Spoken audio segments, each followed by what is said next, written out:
నమస్తే, welcome to our channel. నేను సౌజన్య. ఒకవైపు కొడుకు, ఇంకోవైపు కూతురు, ఎవరికి ఏమి సర్ది చెప్పలేక వైఎస్ విజయమ్మ విదేశాలకు వెళ్ళిపోయారు, పారిపోయారని చెప్పి చాలామంది అంటూ ఉంటున్నారు.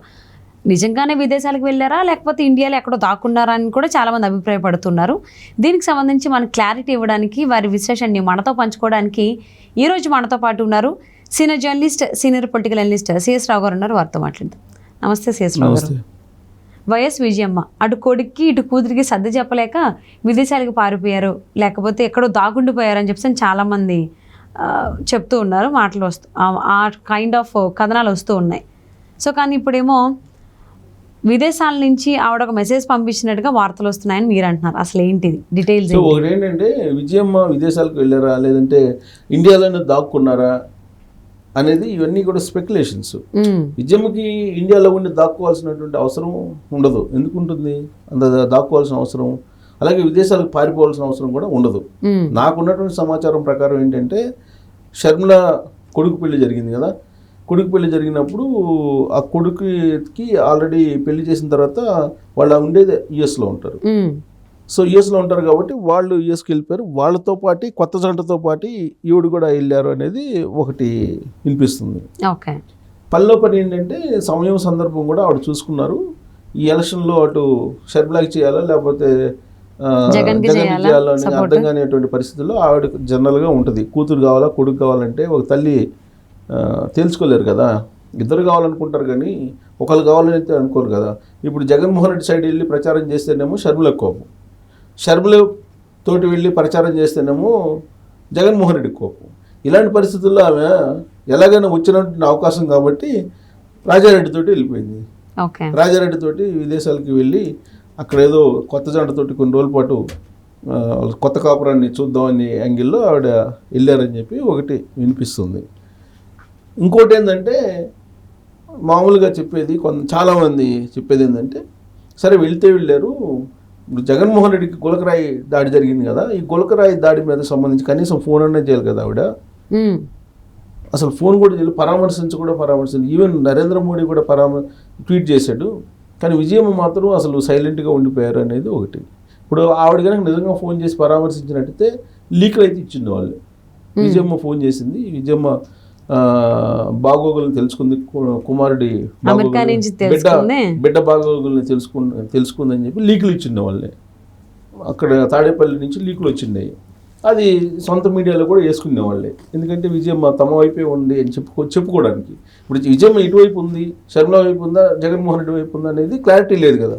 సో ఆ క్రమంలో ఒకవేళ ఆవిడ ఫోన్ చేసి కనుక బిడ్డకు సంబంధించినటువంటి సమాచారాన్ని తెలుసుకునే ప్రయత్నం చేస్తే కనుక డెఫినెట్గా లీకులు వచ్చిండేవి. కానీ అవి లీకులు రాలేదు. అంటే లీకులు రాలేదు, వాళ్ళ సొంత మీడియాలో కూడా రాలేదు అంటే దాని అర్థం ఏంటి?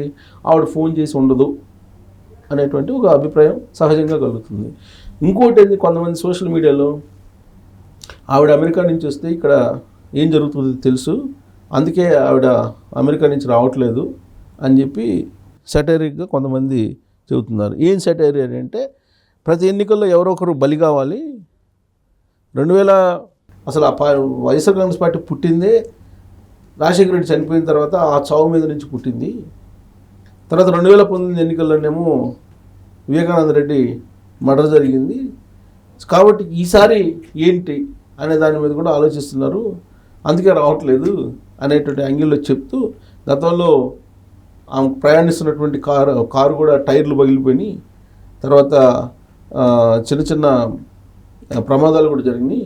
సో వీటన్నిటి దృష్ట్యా కూడా ఆవిడ వెళ్ళిపోయింది అనేది ఒకటి సెటైరిక్గా పోస్టులు పెడుతున్నారు. సో అలాంటివి చేయరు, బట్ సోషల్ మీడియా కదా ఏదైనా చెప్తూ ఉంటారు వాళ్ళు. సో అంటే ఇక్కడికి వస్తే ఏం జరుగుతుందో తెలుసు కాబట్టి ఎన్నికల్లో ఎవరో ఒకరి మీద సానుభూతి క్రియేట్ చేసేలాగా ఉంటాయి, కొన్ని ఉంటాయి, అందుకే తప్పించుకుని వెళ్ళిపోయారు అనేది ఒకటి.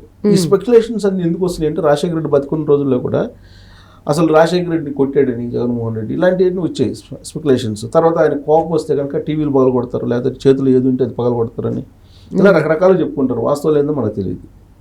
తర్వాత ఆయన ఆత్మలతో మాట్లాడతాడు ఎర్లీ మార్నింగ్ లేదా మిడ్ నైట్ అని చెప్పి ఎవరు ఐఏఎస్ చెప్పారని చెప్పి ఆ మధ్య ఒక పేపర్ కూడా రాసింది. సో ఇవన్నీ ఏంటంటే స్పెక్యులేషన్స్, రకరకాల గాసిప్స్. ఈ గాసిప్స్ వెళ్ళినంత స్పీడ్గా నిజాలు వెళ్ళవు. షర్మిల ప్రచారంలో ఉంది ఆవిడ, జగన్మోహన్ రెడ్డి ప్రచారంలో ఉన్నారు. జగన్మోహన్ రెడ్డి ఇడుపులపాయలో ప్రచారం ప్రారంభించేటప్పుడు ఆవిడ ఆశీస్సులు అందించి పంపించింది. అలాగే షర్మిల ప్రచారానికి వెళ్ళేటప్పుడు కూడా ఆశీస్సులు అందించి పంపించింది. మరి నిజమైనటువంటి ఆశీస్సులు షర్మిలకి ఇచ్చారా లేకపోతే జగన్మోహన్ రెడ్డికి ఇచ్చారా మనకు తెలియదు. ఇద్దరికైతే ఆశీస్సులు ఇచ్చారు. ఇద్దరికి ఆశీస్సులు ఇచ్చి పంపించింది. పంపించిన తర్వాత అసలు షర్మిల రాజశేఖర రెడ్డికే పుట్టలేదని చెప్పి ఒక ప్రచారం పుట్టించారు. ఎవరు? Jaganmohan Reddy and team. అంటే విజయమ్మ శీలాన్ని శంకించేలాగా పోస్టులు పెట్టారు. సో ఇవన్నీ గొడవ ఎందుకని చెప్పి ఆవిడ వెళ్ళిపోయింటారేమో అని అనిపిస్తుంది.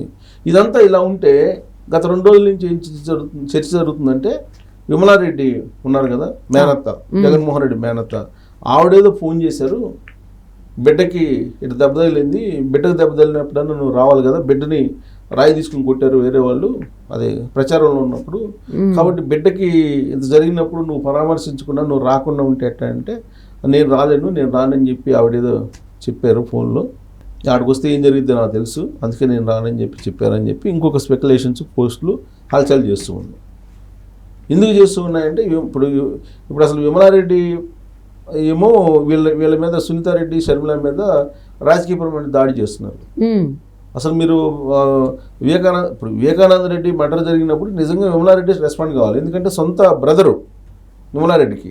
ఇప్పుడు ఐదుగురు అన్నదమ్ముల మధ్య ఉండేటువంటి ఆవిడ ఆడపడచ్చు కదా, 5 అన్నదమ్ముల మధ్య ఉండేటువంటి సోదరి ఆవిడని అపురూపంగా చూసుకున్నారు. ఆవిడకి చిన్నతనంలోనే భర్త చనిపోయారని చెప్పి సునీతారెడ్డి చెప్తుంది. అయినా కానీ అపురూపంగా చూసుకున్నారు కదా. అపురూపంగా చూసుకున్నటువంటి బ్రదరు మర్డర్ అయితే ఆ మర్డర్ గురించి మాట్లాడకుండా, నువ్వు ఎవరు మర్డర్ చేశారో మర్డర్ చేసినటువంటి వాళ్ళని శిక్షించమని చెప్పి మాట్లాడకుండా, మేము ప్రశ్నించేటువంటి వాళ్ళని మమ్మల్ని టార్గెట్ చేస్తూ ఆడవాళ్ళు బయట రాకూడదు, మీకేం పని అని చెప్పి అంటున్నారు. అదేమంటే జగన్మోహన్ రెడ్డిని వెనుకేసుకొని వస్తున్నారు, జగన్మోహన్ రెడ్డి కాపాడుతున్నాడు కదా మర్డర్ చేయించినటువంటి వాళ్ళని అని చెప్పి వీళ్ళు విమలారెడ్డి మీద విరుచుకుపడుతున్నారు. ఇదంతా కుటుంబకు సంబంధించినటువంటి అంశం. ఇంతకీ అసలు విజయం రావట్లేదు ఏంటి అనేది ఒక పెద్ద చర్చ. విజయం అయితే ఇప్పుడు ఎలక్షన్ అయిపోయేంత వరకు అమెరికా ఉందో లేకపోతే వేరే దేశానికి వెళ్ళిందో, మన జగన్మోహన్ రెడ్డి కూతుర్లు ఉండేటువంటి లండన్కి వెళ్ళిందో, ఫ్రాన్స్లో ఎవరో కొంతమంది ఉన్నారు అంటున్నారు, అక్కడికి వెళ్ళారో తెలీదు. మొత్తం మీద అయితే ఆవిడ విదేశాల్లో అయితే ఉన్నారు. స్వదేశంలో ఉండి దాక్కునే పరిస్థితి ఉండదు, విదేశాల్లో అయితే ఉన్నారు. విదేశాల నుంచి ఈ ఎలక్షన్లు ఈ అడావుడి అయిపోయేంత వరకు వచ్చేటువంటి అవకాశం లేదు. వస్తే ఏమవుద్దో నాకు తెలుసు, అందుకని చెప్పేసి నేను ఆమె రావట్లేదు అనేది మాత్రం బలంగా సోషల్ మీడియాలో జరుగుతున్నటువంటి ఒక పెద్ద ప్రచారం. సో అంటే దీని ద్వారా తెలిసింది ఏంటి, అర్థమైంది ఏంటి అంటే, వైఎస్ విజయం అయితే ఇండియాలో లేరు, అబ్రాడ్లోనే ఉన్నారు, బట్ ఎక్కడ అనేది తెలియదు. సో ఎక్కడో అయితే మొత్తానికి అటు మనవడి దగ్గర కావచ్చు, మనవరాల దగ్గర కావచ్చు, ఇంకెవరో బంధువుల దగ్గర అయితే ఆవిడైతే ఉన్నారు. ఎలక్షన్స్ అయ్యేంత వరకు ఇండియాలో అడుగు పెట్టరు అనేటువంటిది అయితే ఇప్పుడు వచ్చినటువంటి కథనాలను బట్టి అర్థమవుతుందండి. And thank you so much.